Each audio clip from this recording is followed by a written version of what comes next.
Hello বন্ধুরা, তোমরা সবাই কেমন আছো? আশা করি তোমরা সবাই খুব ভালো আছো আর আমি খুব ভালো আছি। আজকে চলে এসে আমার একটা নতুন ভ্লগ নিয়ে। দিনটা ছিল 17ই ফেব্রুয়ারি। চলে গেছিলাম টালা এক্সপো মেলাতে। অফিস থেকে বেরিয়ে ভাবছিলাম কোথায় যাওয়া যায়, কারণ অনেক দিন ধরে ইচ্ছা করছিল এখানে আসার, তাই ভাবলাম যে চলো চলেই আসি।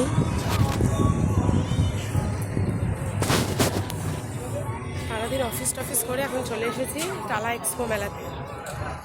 অনেকদিন ধরেই হচ্ছে, 19 তারিখ শেষ হয়ে যাবে, আজকে এসেছি। চলো তোমাদের সাথে দেখাচ্ছি ভেতরে কি আছে।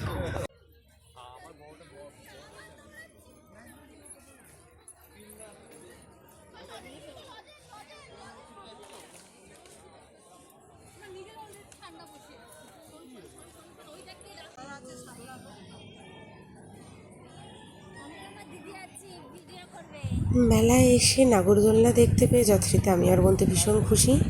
তো টিকিট কেটে নিয়ে উঠে পড়েছিলাম নাগরদোলনাতে। অনেক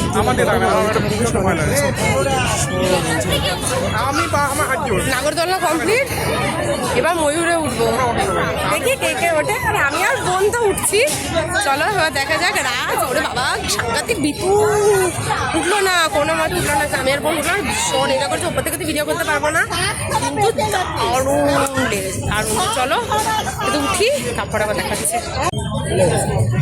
উঠতে পারলাম না কারণ ওখানে অনলাইন পেমেন্ট হবে না, এখানে ক্যাশ শট ডাকছে। চলো মেঘযাত্রা এখন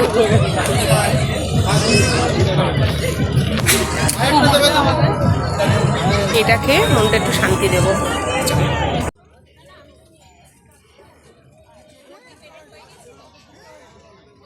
আইসক্রিম খাওয়া শেষ করতে না করতেই এখানে 4 জন মহারথী ব্যস্ত হয়ে পড়েছে বেলুন ফাটাতে। ব্যাস, বন্দুক টন্দুক হাতে নিয়ে তারা রেডি। ওদিকে দেখছি আমার বোনও বেলুন ফাটাচ্ছে, আর আমি এখানে দাঁড়িয়ে ভিডিও করছিলাম। আমি আগে বেশ ফাটাতাম, কিন্তু এখন বর্তমানে আর সে নেশাটা নেই।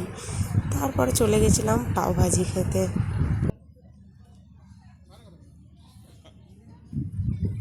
মেলায় এসে পাঁপড় খাবো না সেটা তো হয় না, তাই পাঁপড় ভাজা থেকে আর লোভ সামলাতে পারিনি, চলে গেছিলাম। দেখা হচ্ছে পরের ব্লগে।